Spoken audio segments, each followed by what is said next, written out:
Welcome back दोस्तों, स्वागत है आपका इस यूट्यूब चैनल पर। मेरा नाम सूरज जायसवाल है और मैं अभी असिस्टेंट सेक्शन ऑफिसर की पोस्ट पर सेंट्रल सेक्रेटरी सर्विसेज में पोस्टेड हूँ।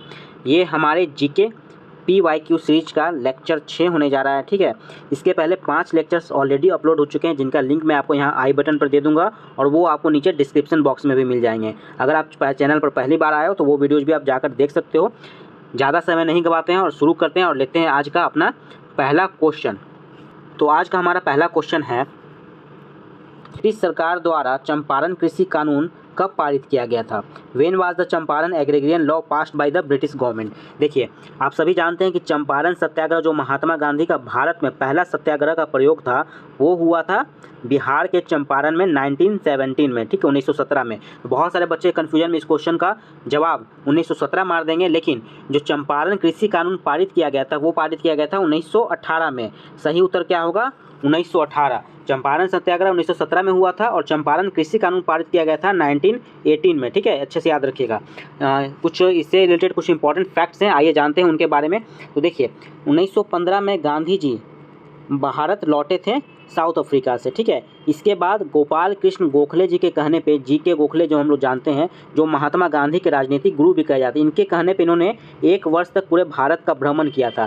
फिर 1916 में इन्होंने साबरमती आश्रम की स्थापना की गुजरात में। ठीक है, 1960 में साबरमती आश्रम की स्थापना की। 1916 में ही कांग्रेस का लखनऊ अधिवेशन होता है। कांग्रेस का लखनऊ अधिवेशन होता है। ठीक है, लखनऊ अधिवेशन में जब 1907 में, याद कीजिए, 1907 के सूरत अधिवेशन में कांग्रेस गरम दल और नरम दल के बीच में बट गई थी। गरम वर्सेस नरम दल की लड़ाई हो गई थी, जो कि लखनऊ अधिवेशन 1916 में उनके बीच सुलह हो जाती है। ठीक है, उनके बीच सुलह हो जाती है। और 1916 में ही लखनऊ अधिवेशन में कांग्रेस और मुस्लिम लीग के बीच में भी पैक्ट साइन होता है। कांग्रेस और मुस्लिम लीग के बीच में भी समझौता हो जाता है। ठीक है, याद रखिएगा। आपने अगर पहला ये टॉपिक पढ़ा हुआ था, बताएंगे कि 1916 के लखनऊ अधिवेशन की अध्यक्षता किसने की थी, ये आप हमें कमेंट बॉक्स में लिख के बताइए। ठीक है, इसके बाद क्या होता है, लखनऊ अधिवेशन में ही 1917 में राजकुमार शुक्ल, जो कि चंपारण के एक नेता थे, राजकुमार शुक्ल, इन्होंने चंपारण की स्थिति के बारे में गांधी जी को अवगत कराया। ठीक है, इन्होंने गांधी जी को चंपारण की स्थिति में बारे में अवगत कराया। देखिए, चंपारण में क्या था, चंपारण में 3 कठिया पद्धति लागू थी। ठीक है, चंपारण में 3 कठिया पद्धति, जिसको 3 कठिया पद्धति कहा जाता है, ये लागू की थी। इसके अंतर्गत क्या होता था, किसानों को अपनी 1 बीघा भूमि के 3 कट्ठे पर, यानी कि 1 बीघा में 20 कट्ठे होते हैं। ठीक है, 1 बीघा में 20 कट्ठे होते हैं, 1 बीघा में 20 कट्ठे होते हैं, 20 कट्ठे। इसके 3 कट्ठे भूमि पर, यानी कि 3/20 बीघे पर किसानों को ज़बरदस्ती नील की खेती करनी होती थी। ये नील की खेती करने से ज़मीन की उर्वरता चली जाती थी और बाज़ार में जो कृत्रिम ब्लू कलर आ चुके थे, कृत्रिम नीले कलर आ चुके थे, उसकी वजह से नील की डिमांड भी काफ़ी घट गई थी, जिससे किसानों को काफ़ी लॉस उठाना पड़ रहा था। ठीक है, किसानों को क्या हो रहा था,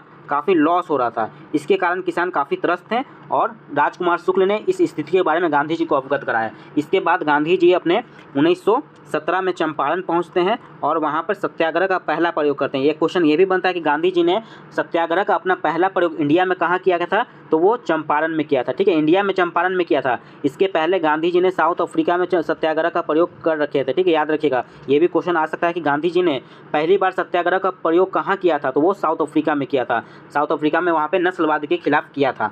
ठीक है, पहली बार साउथ अफ्रीका में किया था। तो और इसके बाद हमारा जो क्वेश्चन था कि 1918 में, उसके बाद चंपारण कृषि कानून पारित होता है। ठीक है, चंपारण एग्रीरियन लॉ पारित होता है। तो इतनी बातें हमें याद रखनी है।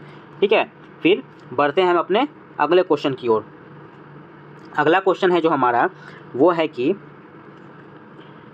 ब्रिटिश सरकार ने इंग्लैंड में छापेदार सूती कपड़े छींट के इस्तेमाल पर पाबंदी लगाने के लिए एक कानून पारित किया था। संयोगवश इस कानून को भी कैलिको अधिनियम ही कहा जाता है। देखिए, कैलिको अधिनियम, ऐसा क्वेश्चन ज़्यादा रिपीट नहीं किया गया था प्रीवियस पेपर्स में। ये काफ़ी नया क्वेश्चन है और एग्जाम में वापस रिपीट करने की बहुत ज़्यादा संभावना है, तो इसको अच्छे से याद रखिएगा। ठीक है, रिपीट हो सकता है। कैलिको अधिनियम, ठीक है, कब पारित हुआ था? आंसर है आपका 1720 ईस्वी में। देखिए, कैलिको उसको कहा जाता है ना, कैलिको कहा जाता है कि जब पुर्तगाली लोग आए थे इंडिया में, पुर्तगीज सब, तो ये लोग मसाले के साथ साथ इंडिया के सूती वस्त्रों को भी इंग्लैंड ले गए थे। उस समय क्या था कि इंडिया के सूती वस्त्रों की डिमांड काफ़ी ज़्यादा यूरोप में बढ़ गई थी। यूरोप में इंडियन सूती वस्त्रों की डिमांड ज़्यादा यूरोप में बढ़ गई थी और इन सूती वस्त्रों को कैलिको कहा जाता था। ठीक है, क्या कहा जाता था? कैलिको कहा जाता था। सूती वस्त्रों को कैलिको कहा जाता था यूरोप में। और इसके सामने जो यूरोप के वस्त्र थे उनकी दशा बहुत ख़राब थी और वो भारतीय वस्त्रों के सामने टिक नहीं पा रहे थे। इसलिए वहाँ पर इंग्लैंड में क्या किया, कैलिको अधिनियम लाकर इस सूती कपड़े यानी कि छीट के इस्तेमाल पर पाबंदी लगा दी गई थी। ठीक है, तो और ये अधिनियम कब लाया गया था? 1720 ईस्वी में लाया गया था। याद रखिएगा, कैलिको पूछ भी सकता है कैलिको क्या था, तो कैलिको था सूती वस्त्र इंडिया का। ठीक है, जो कि यूरोप ले गया गया था पुर्तगालियों के द्वारा। बढ़ते हैं हम अपने अगले क्वेश्चन की ओर। अगला क्वेश्चन है हमारा कि भारत में ईसाई धर्म में धर्म परिवर्तन को आसान बनाने वाला कानून कब पारित हुआ था? ठीक है, in which year was a law passed in India to make conversion to Christianity easier when? तो कब हुआ था? तो ये लॉ पारित हुआ था 1850 में। ठीक है, ऑप्शन बी 1850 में कानून पारित हुआ था। ठीक है, देखिए एक और क्वेश्चन है ऐसा ही, वो था कि भारत में कब अंग्रेजों ने ईसाई धर्म के धर्म प्रचार को मान्यता दी थी, क्या कानून बनाकर? तो वो हुआ था 1813 के चार्टर एक्ट से। 1813 के चार्टर एक्ट में प्रावधान किया गया था कि ईसाई लोग अब ईसाइयत का प्रचार प्रसार कर सकते हैं और उनके लिए कुछ सहूलियतों का भी सुविधा दी गई थी। और 1850 में कानून बनाकर इन्होंने फिर ईसाई धर्म में धर्म परिवर्तन को आसान बनाने की कोशिश की। 1857 में जो पहली क्रांति होती है आज़ादी के लिए, ठीक है, 1857 की क्रांति, उसमें एक बहुत भूमिका थी इसकी, जिसमें ईसाई को धर्म प्रचार प्रसार को बढ़ावा देने के लिए कानून बना दिया गया था 1850 में। तो उसकी एक भूमिका थी 1857 की क्रांति में। ठीक है, याद रखिएगा, CHSL का पूछा हुआ क्वेश्चन है कि भारत में ईसाई धर्म परिवर्तन को आसान बनाने वाला कानून कब पारित हुआ था? तो 1850 में पारित हुआ था। अगले क्वेश्चन की ओर बढ़ते हैं हम। अगला क्वेश्चन जो हमारा है वो है कि प्रांतीय स्वायत्तता, ठीक है, प्रांतीय स्वायत्तता शुरू करने के लिए भारत की ब्रिटिश सरकार द्वारा कौन सा अधिनियम पारित किया गया था? ठीक है, प्रांतीय स्वायत्तता शुरू करने के लिए भारत की ब्रिटिश सरकार द्वारा कौन सा अधिनियम पारित किया गया था? तो वो अधिनियम कौन सा था? वो अधिनियम था गवर्नमेंट ऑफ इंडिया एक्ट 1935। ठीक है, गवर्नमेंट ऑफ इंडिया एक्ट 1935 यानी कि भारत सरकार अधिनियम 1935। देखिए, भारत सरकार अधिनियम 1935 काफ़ी इंपॉर्टेंट अधिनियम है। हमारा जो संविधान बना है, ठीक है, हमारा जो संविधान बना है उसमें से बहुत सारे आर्टिकल भारत सरकार अधिनियम 1935 से ही लिए गए हैं। इसमें संघीय व्यवस्था का प्रावधान शामिल था, संघीय व्यवस्था का प्रावधान शामिल था। इसके अलावा इसमें क्या किया था कि 1919 के अधिनियम से जो प्रांतों में द्वैध शासन लाया गया था, उसको समाप्त कर दिया गया था। उसको समाप्त करके 1935 में प्रांतों में स्वायत्तता लाई गई, वहाँ पे अपना चुनाव कराए गए। ठीक है, 1935 के अधिनियम में क्या हुआ था कि प्रांतीय स्वायत्तता प्रदान की गई, वहाँ द्वैध शासन को समाप्त कर दिया गया था, जो कि 1919 के अधिनियम से स्टार्ट हुआ था। और उसके बाद यहाँ पर केंद्र में द्वैध शासन लगाया गया था। द्वैध शासन आप लोग समझते होंगे कि जहाँ पर एक लोकप्रिय सरकार होती है और एक काम करने वाली सरकार होती है, यानी कि एक सरकार का काम केवल राजस्व वसूली का होता है और महत्वपूर्ण निर्णय लेने का होता है, जैसे रक्षा और विदेश जैसे महत्वपूर्ण निर्णय लेने का होता है। दूसरी सरकार नॉर्मल अपना जो पोर्टफोलियोज होती है उनको दूसरी सरकार को दिया जाता था, जो कि शिक्षा स्वास्थ्य से रिलेटेड पोर्टफोलियो संभालती थी। तो इस तरह द्वैध शासन लगाया गया था प्रांतों में, अपना केंद्र में, और प्रांतों के द्वैध शासन को समाप्त करके प्रांतीय स्वायत्तता प्रदान की गई थी 1935 के अधिनियम से। याद रखिएगा। उसके बाद हम लोग बढ़ते हैं अपने अगले क्वेश्चन की ओर। अगला क्वेश्चन जो हमारा है वो है कि किस विधेयक में प्रावधान किया गया कि भारतीय न्यायाधीश भी ब्रिटिश या यूरोपीय व्यक्ति पर मुकदमे चला सकते हैं? ठीक है, देखिए SSC CGL का पूछा हुआ क्वेश्चन है, बहुत इंपॉर्टेंट क्वेश्चन है, मैंने ऑलरेडी पिछले वीडियो में डिस्कस कर रखा है। तो ये कौन सा कानून था? ये था अपना इल्बर्ट बिल। ठीक है, इल्बर्ट बिल में प्रावधान किया गया था कि भारतीय न्यायाधीश भी ब्रिटिश या यूरोपीय व्यक्तियों पर मुकदमे चला सकते हैं, उनके मुकदमे की सुनवाई कर सकते हैं। ठीक है, इसको लेकर अंग्रेजों ने काफ़ी विरोध किया था। ठीक है, अंग्रेजों ने काफ़ी विरोध किया था, जिसको श्वेत विद्रोह के नाम से जाना जाता है। पूछा जा सकता है कि श्वेत विद्रोह कब हुआ था और किससे संबंधित है? तो श्वेत विद्रोह जो अपना इल्बर्ट बिल से संबंधित है, और किस गवर्नर जनरल के शासनकाल में इल्बर्ट बिल आया था? याद रखिएगा, लॉर्ड रिपन के शासनकाल में। ठीक है, लॉर्ड रिपन को भारत के उद्धारक की संज्ञा दी थी फ्लोरेंस नाइटिंगेल ने। ठीक है, फ्लोरेंस नाइटिंगेल ने भारत के उद्धारक की संज्ञा दी थी। ठीक है, देखिए मैं आपको अच्छे से बता देता हूँ। ये जो अपना लॉर्ड रिपन है, इन्होंने काफ़ी सुधारात्मक काम किए थे भारतीयों के लिए। इसके खुश होकर फ्लोरेंस नाइटिंगेल ने इनको भारत के उद्धारक की संज्ञा दी थी, भारत के उद्धारक की संज्ञा। ठीक है, इसके अलावा इन्होंने जो अपना वर्नाक्यूलर प्रेस एक्ट जो 1878 में आया था उसको समाप्त कर दिया गया, उसको समाप्त कर दिया था। वर्नाक्यूलर प्रेस एक्ट जिसके द्वारा भारतीय भाषाओं के अखबारों पर प्रतिबंध लगा दिया था, इसको समाप्त कर दिया था। उसके बाद इन्होंने ये अपना इल्बर्ट बिल लाया था। इल्बर्ट बिल में जो आपने अभी पढ़ा कि इसमें भारतीय न्यायाधीशों को ये आज़ादी मिली थी कि वो यूरोपीय और अंग्रेजों के खिलाफ मुकदमे की सुनवाई कर सकते थे। इसके खिलाफ में अंग्रेजों द्वारा श्वेत विद्रोह किया गया था। ठीक है, याद रखिएगा इसको। इनका कार्यकाल क्या था लॉर्ड रिपन का? तो 1880 से 84। ठीक है, नियमित जनगणना, देखिए 1881 में नियमित जनगणना की शुरुआत भी इनके शासनकाल में ही हुई थी और उसके बाद से हर 10 वर्ष में जनगणना कराया जाता है। ठीक है, और पहली जनगणना कब हुई थी ये आप कमेंट सेक्शन में मुझे लिखकर बताइए। ठीक है, पहली जनगणना कब और किसके शासनकाल में हुई थी, क्योंकि मैंने पिछले वीडियो में सारा डिस्कस कर रखा है। बढ़ते हैं हम अपने अगले क्वेश्चन की ओर। अगला क्वेश्चन जो हमारा है वो है कि एम्प्रेस ऑफ इंडिया एक्ट। ठीक है, एम्प्रेस ऑफ इंडिया एक्ट का मूल नाम क्या है और इसे कब लागू किया गया था? ठीक है, एम्प्रेस ऑफ इंडिया एक्ट का मूल नाम क्या है और इसे कब लागू किया गया था? देखिए सेकेंडरी लेवल यानी कि CHS का पूछा वो क्वेश्चन है। आंसर क्या होगा? आंसर होगा the royal titles act of 1876। ठीक है, देखिए 1858 में क्या हुआ था कि जो ब्रिटिश सरकार है उन्होंने कंपनी को शासन को समाप्त कर दिया था 1857 की क्रांति के बाद और सीधे अपने हाथों में सत्ता की बागडोर ले ली थी इंडिया के। ठीक है, सीधे अपने हाथों में सत्ता की बागडोर ली थी ब्रिटिश क्राउन ने। लेकिन उस समय इनका ताजपोशी इनकी नहीं हुई थी। और ताजपोशी कब होती है? जब लॉर्ड लिटन के समय दिल्ली दरबार का आयोजन किया जाता है। और इसके पहले क्या होता है? 1877 में दिल्ली दरबार का आयोजन होता है। 1876 में एक एक्ट पारित किया जाता है, द रॉयल टाइटल एक्ट 1876। इसके द्वारा क्या होता है कि जो ब्रिटिश की महारानी विक्टोरिया थी और उनके बाद के जो भी राजा होंगे उनको भारत का क्राउन घोषित किया जाता है, उनको भारत का महाराजा या महारानी घोषित किया जाता है। ठीक है, और 1877 में जो वो अपना ये आते हैं इंडिया में आते हैं, एक दिल्ली दरबार का आयोजन किया जाता है, उसमें उनको ताज पहनाया जाता है। ठीक है, लॉर्ड लिटन के शासनकाल में ये होता है, याद रखिएगा। अपने अगले क्वेश्चन की ओर हम लोग बढ़ते हैं। अगला क्वेश्चन जो हमारा है वो है कि भारत की ब्रिटिश सरकार द्वारा पारित किस अधिनियम ने भारतीय परिषद को समाप्त कर दिया था? ठीक है, ये क्वेश्चन ध्यान से पढ़िएगा। भारतीय परिषद यानी कि इंडियन काउंसिल को समाप्त कर दिया गया था। Which act passed by British government of India abolish the council of India? Answer क्या होगा इसका? आंसर होगा गवर्नमेंट ऑफ इंडिया एक्ट 1935। ठीक है, देखिए भारत परिषद यानी कि काउंसिल ऑफ इंडिया की शुरुआत कब से होती है?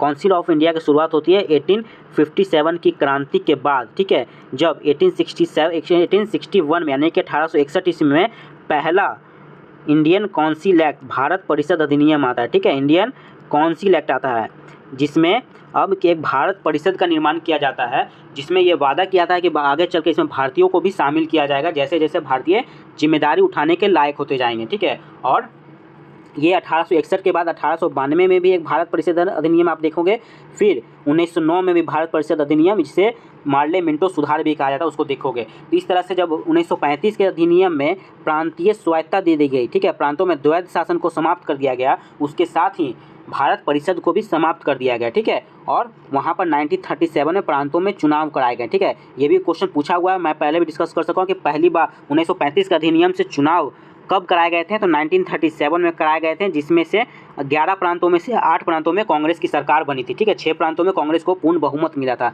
ये बातें आप थोड़ा याद रखिएगा, क्वेश्चन एग्जाम में पूछ सकता है। ठीक है, बढ़ते हैं अपने अगले क्वेश्चन की ओर। अगला क्वेश्चन जो हमारा है वो है कि 1929 में 14 साल से कम उम्र की लड़कियों और 18 साल से कम उम्र के लड़कों के विवाह पर रोक लगाने वाला कौन सा अधिनियम पारित किया गया था? देखिए 1929 में एक अधिनियम लाया गया था जिसमें लड़कियों की शादी की उम्र मिनिमम उम्र जो थी उसे 14 साल डिसाइड किया गया था और लड़कों की शादी की मिनिमम उम्र 18 साल डिसाइड किया गया था। ये इस कानून को क्या कहा जाता है? इस कानून को शारदा कानून कहा जाता है। शारदा एक्ट 1929 में आया था, जिसमें लड़के और लड़कियों की मिनिमम विवाह की आयु को निर्धारित किया गया था, जो कि लड़कियों के लिए 14 साल थी, ठीक है, और लड़कों के लिए 18 साल थी। और अभी क्या है लड़कियों के लिए मिनिमम उम्र 18 साल है और लड़कों की मिनिमम उम्र 21 साल है। और ये कब ऐसा डिसाइड किया गया था? ये 1978 में कानून आया था, 1978 में कानून आया था 1978 में। उसमें ये डिसाइड किया गया था कि लड़कों की उम्र की मिनिमम आयु 21 साल होगी और लड़कियों की शादी की मिनिमम आयु 18 वर्ष होगी। ठीक है, ये बात आप याद रखिएगा, 1978 ये इसमें भी इंपॉर्टेंट है। ठीक है, बाकी शारदा एक्ट 1929 के द्वारा ये प्रावधान किया गया था।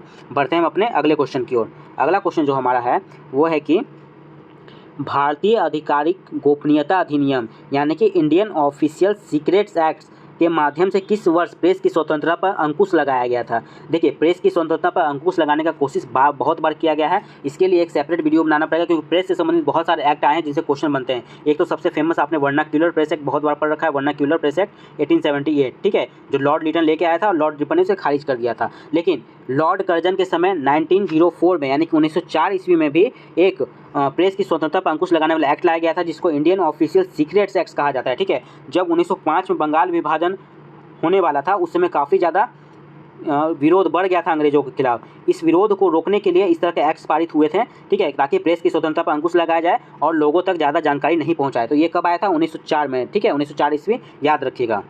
बाकी अगले क्वेश्चन की ओर हम लोग अपना बढ़ते हैं। अगला क्वेश्चन जो हमारा है वो है कि वर्ष 1877 में निम्नलिखित में से किस वायसराय ने महारानी विक्टोरिया को भारत की महारानी के रूप में स्वीकार करने के लिए एक दरबार का आयोजन किया था।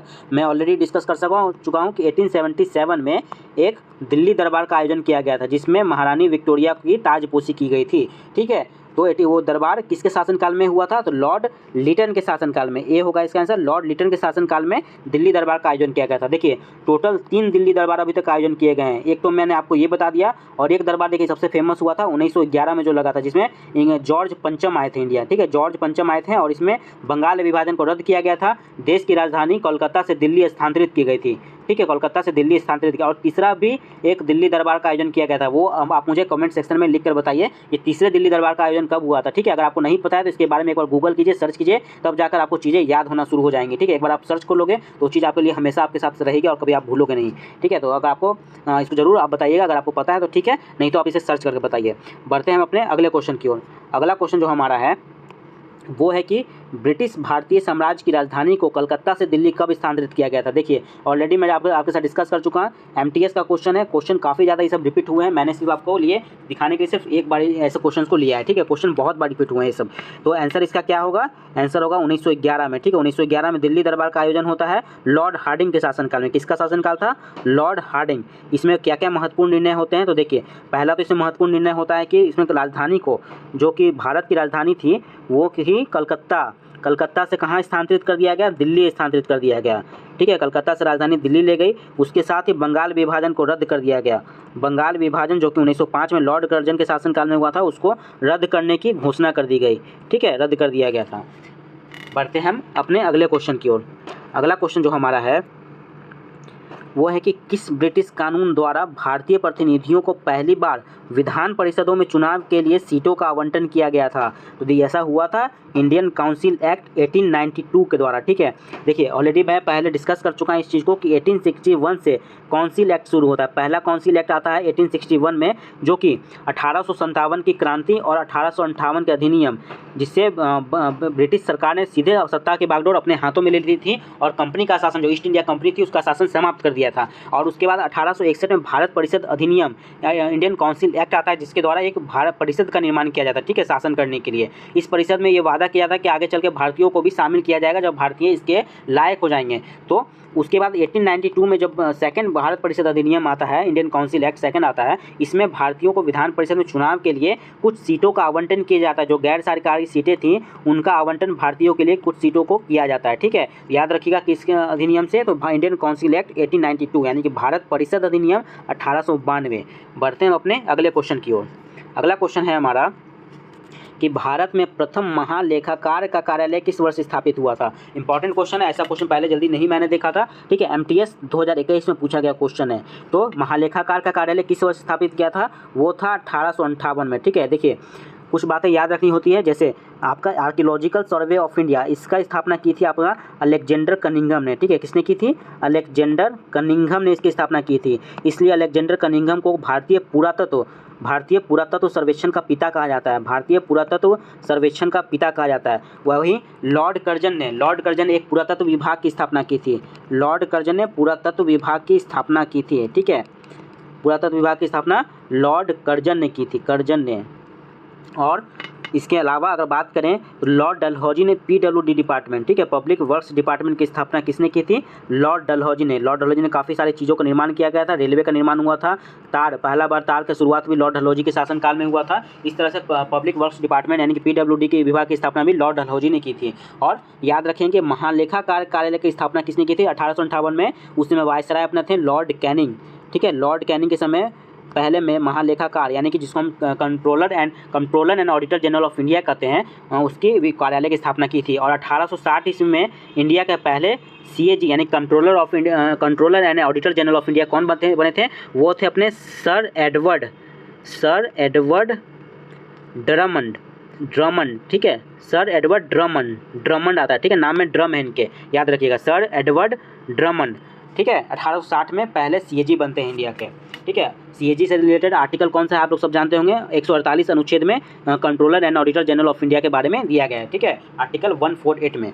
बढ़ते हैं हम लोग अपने अगले क्वेश्चन की ओर। अगला क्वेश्चन जो हमारा है वो है कि मार्च 1919 में बॉम्बे में निम्नलिखित में किस समिति का गठन किया गया था? ठीक है, देखिए मार्च 1919 वो समय है, 1919 में आपको याद रखना है कि रॉलेट एक्ट आया था, ठीक है। रॉलेट एक्ट आया था जिसमें यह प्रावधान था कि भारतीयों को शक होने पर बिना किसी जानकारी के 2 वर्ष कैद किया जा सकता, 2 वर्ष तक कैद में डाला जा सकता था, ठीक है, जो कि एक काला कानून था। बिना किसी सबूत के, बिना किसी कार्रवाई के 2 वर्ष तक कैद में डाला जा सकता था किसी भी इंडियन को शक होने पर, ठीक है। और 1919 में ही फिर एक और कमेटी का गठन होता है, एक आंदोलन की शुरुआत होती है जो उसका संबंध आपके खिलाफत कमेटी से है, ठीक है। खिलाफत कमेटी से ही फिर खिलाफत आंदोलन शुरुआत होता है, ठीक है। खिलाफत आंदोलन की शुरुआत होती है मार्च 1919 में, इस कमेटी का गठन होता है। और ये आंदोलन किसकी अध्यक्षता में शुरू हुआ था? तो हुआ था MD अली यानी कि मोहम्मद अली और शौकत अली की अध्यक्षता में शुरू हुआ था। बाद में इस आंदोलन की बागडोर महात्मा गांधी के हाथों में चली गई थी और महात्मा गांधी ने ही, देखिए 1919 में खिलाफत कमेटी का गठन होता है और खिलाफत आंदोलन शुरू होती है, ठीक है। खिलाफत आंदोलन किसके नेतृत्व में होती है? मोहम्मद अली और शौकत अली के नेतृत्व में, ठीक है, मोहम्मद अली और शौकत अली के नेतृत्व में। बाद में 1919 में ही जब कोलकाता में इसका अधिवेशन होता है तो महात्मा गांधी यानी मोहनदास करमचंद गांधी जी को इसकी बागडोर दे दी जाती है। और गांधी जी ने 1920 में खिलाफत आंदोलन के समर्थन में ही असहयोग आंदोलन की शुरुआत की, ठीक है। असहयोग आंदोलन की शुरुआत होती है 1920 में, ठीक है। असहयोग आंदोलन की शुरुआत होती है जिसको 1922 में रद्द कर दिया जाता है जब चौरी चौरा कांड होता है। चौरी चौरा कांड जब यूपी में एक चौरी चौरा नामक जगह होती है, वहाँ पर चौरी चौरा कांड होता है। इसके बाद असहयोग आंदोलन को गांधी जी ने 1922 में समाप्त कर दिया, ठीक है। ये कांड कब होता है? ये 5 फरवरी 1922 में ये चौरी चौरा कांड होता है, ठीक है, याद रखिएगा।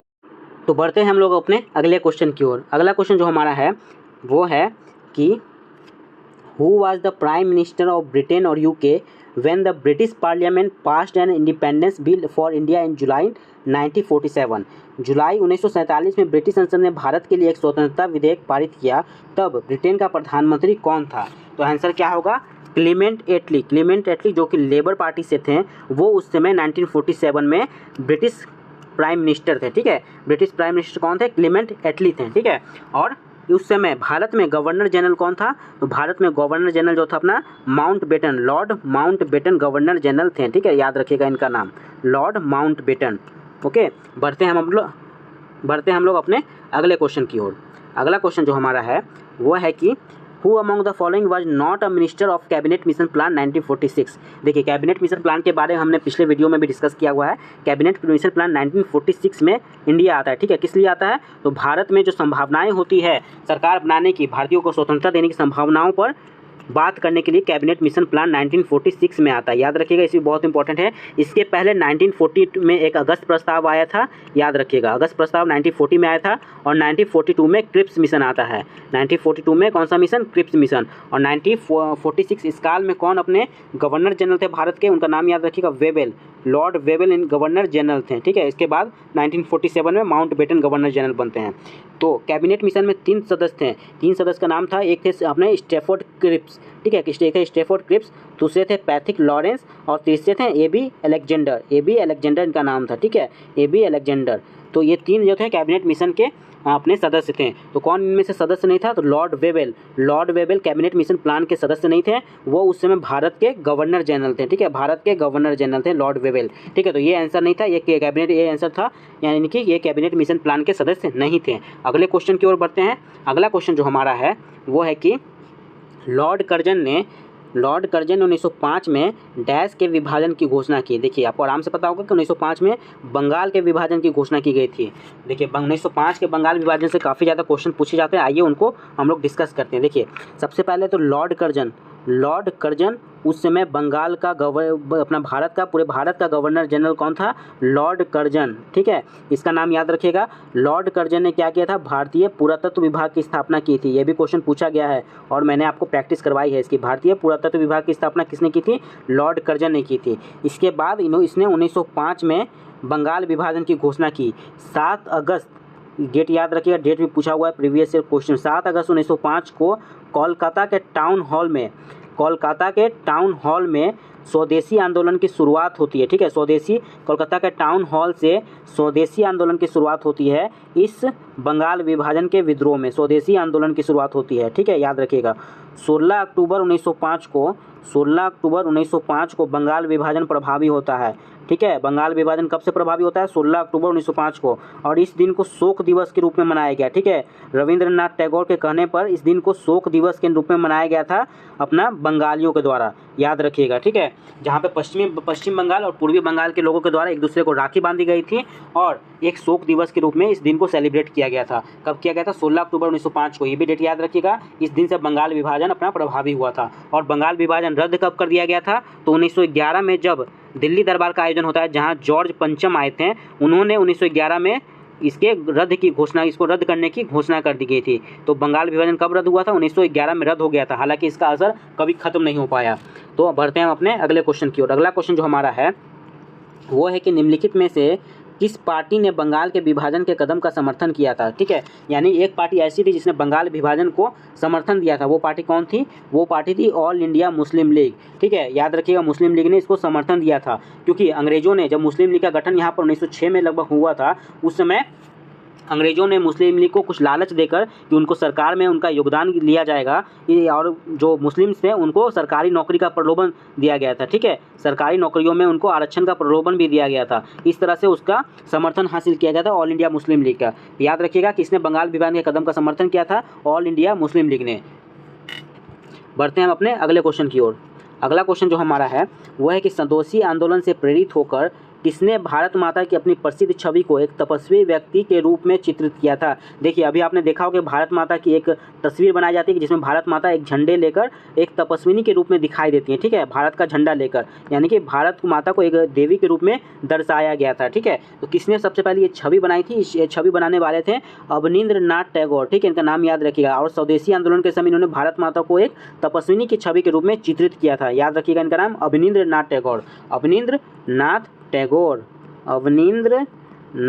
टैगोर नाम याद रखिएगा। भारत माता की छवि जो अभी हम लोग देखते हैं वो इन्होंने ही बनाई थी। बढ़ते हैं हम लोग अपने अगले क्वेश्चन की ओर। अगला क्वेश्चन जो हमारा है वो है कि वल्लभ भाई पटेल और डैश ने खेड़ा में गांधी जी के गांवों के दौरे की व्यवस्था करके और तथा किसानों को सरकार के खिलाफ मजबूती से खड़ा होने के लिए प्रोत्साहित करके गांधी जी की सहायता की थी। ठीक है, Vallabhbhai Patel and dash help Gandhi ji in Kheda by organising his tour of the village and urging the peasants to stand firm against the government. तो किसने किया था? देखिए, वल्लभ भाई पटेल जी का नाम हम लोग जानते हैं, जो कि गांधी जी के महत्वपूर्ण सहयोगी थे, भारत के प्रथम गृह मंत्री थे। ठीक है, भारत के प्रथम गृह मंत्री थे और देश को एकजुट करने में, यानी कि जो विरोधी राज्य थे उनको भारत में शामिल करने में इनका महत्वपूर्ण योगदान था। और भारत के प्रथम डेप्यूटी प्राइम मिनिस्टर थे। ठीक है, डेप्यूटी प्राइम मिनिस्टर थे ये वल्लभ भाई पटेल। और इन्होंने खेड़ा सत्याग्रह में इनके साथ एक और नाम आता है इंदुलाल याग्निक जी का। ठीक है, इंदुलाल याग्निक जी का नाम आता है, जिन्होंने वल्लभ भाई पटेल की सहायता से महात्मा गांधी जी को सहायता प्रदान किया था खेड़ा सत्याग्रह में। याद रखिएगा, खेड़ा सत्याग्रह कब होता है? तो खेड़ा सत्याग्रह अपना होता है 1918 में। यहाँ पर आपको कुछ पॉइंट्स याद रखने, आइए मैं आपको बता देता हूँ। देखिए, पहला तो सबसे पहले 1917 में हम लोग जानते हैं कि चंपारण सत्याग्रह होता है, महात्मा गांधी का एक ऑल इंडिया लेवल पर अंग्रेजों के विरुद्ध ये पहला सत्याग्रह था, जहाँ पर इन्होंने भारत में पहली बार सत्याग्रह का भी प्रयोग किया। उसके बाद ये जाते हैं 1918 में अहमदाबाद मिल मजदूर आंदोलन होता है। अहमदाबाद में मिल मजदूर आंदोलन होता है, जिसमें गांधी जी ने भूख हड़ताल की थी। ठीक है, याद रखिएगा, मिल मजदूर आंदोलन। उसके बाद 1918 में, मार्च 1918 में ही क्या होता है? एक खेड़ा सत्याग्रह होता है। ठीक है, गुजरात के खेड़ा में खेड़ा सत्याग्रह होता है। इसका क्रम भी पूछा जाता है आपको कि कौन सा पहले हुआ था, तो आपको याद रखना है कि अहमदाबाद मिल मजदूर आंदोलन पहले हुआ था, उसके बाद खेड़ा सत्याग्रह का आयोजन हुआ था। ठीक है, ये पॉइंट्स याद रखिएगा। और एक क्वेश्चन मैं ऑलरेडी डिस्कस कर सकता हूँ कि चंपारण एग्रीगेरियन लॉ, चंपारण कृषि कानून कब आया था? चंपारण कृषि कानून कब आया था? तो 1918 में चंपारण कृषि कानून आया था। ये भी बात आप याद रखिएगा, चंपारण एग्रीगेरियन लॉ। क्या उसको बोलते थे, एग्रेगेरियन लॉ। ठीक है, ये बातें आप याद रखिएगा। तो ये हमारा लास्ट क्वेश्चन था आज का। आपको ये सेशन कैसा लगा आप जरूर कमेंट सेक्शन में बताइएगा, और अगर आपको वीडियो अच्छा लगा होगा तो इसको लाइक कीजिएगा और अपने दोस्तों के साथ इसको शेयर कीजिएगा। ठीक है, और अगर पहली बार चैनल में आए हैं तो चैनल को सब्सक्राइब कीजिएगा। ये जीके पीवाई की सीरीज़ की अपना जो हम लोग सीरीज चला रहे हैं ये आपके लिए कंटिन्यू रहेगी। इसके साथ ही कुछ जो इंपॉर्टेंट टॉपिक्स हैं उन पे आपको जीके जीएस के लिए वीडियो बनाया जाएगा, जिसमें आपको कंसेप्ट प्लस स्मार्ट ट्रिक्स के साथ आपको याद रखने का तरीका बताया जाएगा, कैसे आप लंबे समय तक उसको याद रखो, और साथ में प्रीवियस ईयर क्वेश्चन की प्रैक्टिस भी कराई जाएगी। ठीक है, इसके अलावा मैंने आपके लिए कुछ चैनल पर ऑलरेडी वीडियोज अपलोड कर रखी है जो आप यहाँ पर देख सकते हो। ये PDF आपको टेलीग्राम चैनल पर प्रोवाइड करा दिया जाएगा। ठीक है, टेलीग्राम चैनल का लिंक आपको नीचे डिस्क्रिप्शन में मिल जाएगा, आप जाकर टेलीग्राम चैनल ज्वाइन कर लीजिएगा। वहाँ पर आपको जितने भी अभी PYQ सीरीज चले उनका आपको PDF मिल जाएगा। PDF के लास्ट में देखिए ये आपको वीडियोज़ का लिंक मिल जाएगा, ये क्लिकेबल लिंक्स हैं, इस पर आप जो भी वीडियो देखना चाहें वो आप टच कीजिएगा, आपको वीडियो खुल जाएगा। ठीक है, जैसे मैंने जीके जीएस को कैसे आप कम समय में आप जल्दी से जल्दी तैयार कर सकते हो, उस पर मैंने एक वीडियो बनाया हुआ, स्ट्रेटेजी वीडियो है ये। और इसके बाद मैंने आपको काफ़ी डिमांड जब आई थी लोगों की कि सर मैं इंपॉर्टेंट टॉपिक्स बता दीजिए, तो इंपॉर्टेंट टॉपिक्स की भी एक डिटेल वीडियो मैंने अपलोड कर दी थी। ठीक है, इसके अलावा आप यहाँ पर देख सकते हो जो कुछ इंपॉर्टेंट टॉपिक्स हैं, जैसे खेल एवं खिलाड़ियों से क्वेश्चन पूछे जाते हैं। इसके अलावा आप यहाँ देख सकते हो म्यूजिकल इंस्ट्रूमेंट यानी कि आर्ट एंड कल्चर से जो इंपॉर्टेंट टॉपिक्स हैं, फोक डांसेज, इन पर मैंने ऑलरेडी वीडियो बना दिया है, और ये काफ़ी अच्छे वीडियो हैं, काफ़ी मेहनत लगा इन वीडियो को बनाने में, और जिसमें आपको स्मार्ट ट्रिक्स के साथ बिल्कुल प्रैक्टिकल ट्रिक्स के साथ आपको बताया गया कैसे आप याद रख सकते हो इंपॉर्टेंट फोक डांसेज को, म्यूजिकल इंस्ट्रूमेंट को, और कैसे लंबे समय तक आप एग्जाम में बिना भूले इसको अपना इस्तेमाल में ला सकते हो। इसके अलावा मैंने करंट अफेयर की स्ट्रैटेजी भी आपको बताई है। इंग्लिश में कैसे आप, अगर आप पहली बार मतलब अपने इस कंपटीशन की दुनिया में नए आए हो और आपकी इंग्लिश कमज़ोर है, आप हिंदी मीडियम से बिलोंग करते हो, तो कैसे आप 90 दिन में इंग्लिश को मेहनत करके सुधार सकते हो, तो इस पर भी मैंने पूरा कंप्लीट स्ट्रैटेजी वीडियो आपको बनाकर दिया हुआ है। ठीक है, ये वीडियो अगर आपको अच्छा लगे तो जाकर देख सकते हो। ठीक है, इस पर आप PDF में जैसे ही टच करोगे आपके लिए वीडियो खुल जाएगा। तो फिर मिलते हैं अपने अगले वीडियो में, तब तक के लिए बाय बाय।